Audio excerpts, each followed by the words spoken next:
And we begin with the Middle East, as dozens of citizens were killed on Friday morning as a result of the Israeli occupation forces shelling of a residential area in Beit Lahiya city near the Kamal Adwan hospital in northern Gaza. A large number of people are still missing under the rubble of the houses in Beit Lahiya as the WHO slams this attack. Tel Aviv also bombed a school for displaced people in the town of Jabalia.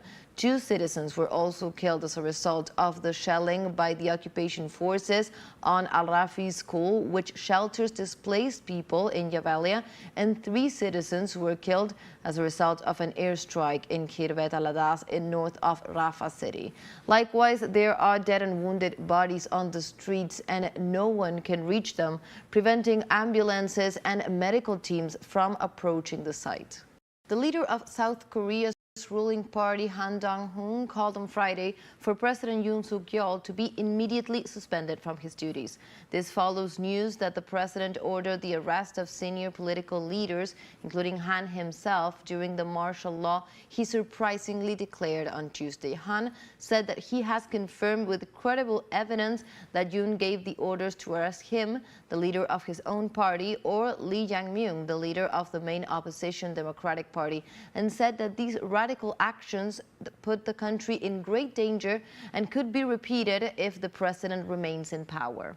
And the president of Colombia, Gustavo Petro, awarded on Thursday the former president of Uruguay, José Mujica, with the Cruz de Boyacá, the highest civilian distinction awarded by the Colombian government. The ceremony took place at the home of the former Uruguayan president on the outskirts of Montevideo. The Order of Boyacá honors and exalts national and foreign individuals and institutions that have excelled for their services in Colombia. After reading of the protocol text of the order, the Colombian president proceeded to place the sash on Mujica, who was accompanied by his wife and former Uruguayan senator Lucía Topolansky, to later pose before the press and enter the house without making any statements.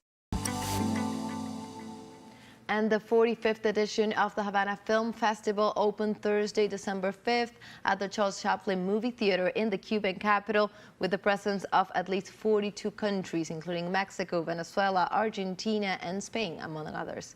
The director of the festival, Tania Delgado, said that the festival is a bet on the diverse identity of Cubans, and said that during the event, a day will be dedicated to highlight the cause of the Palestinian people, victims of Israel's aggression.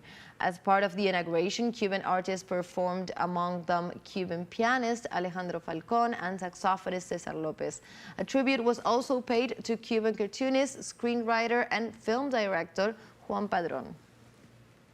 In Belarus, President Alexander Lukashenko met with his Russian counterpart Vladimir Putin on Friday in the framework of the meeting of the Supreme State Council of the Union State, which is currently underway in the capital of Minsk.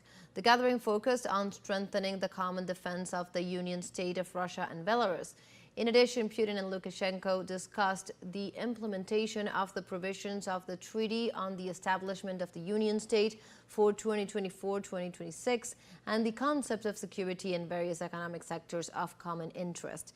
In this regard, Putin stressed the importance of the meeting at the socio-economic and humanitarian level.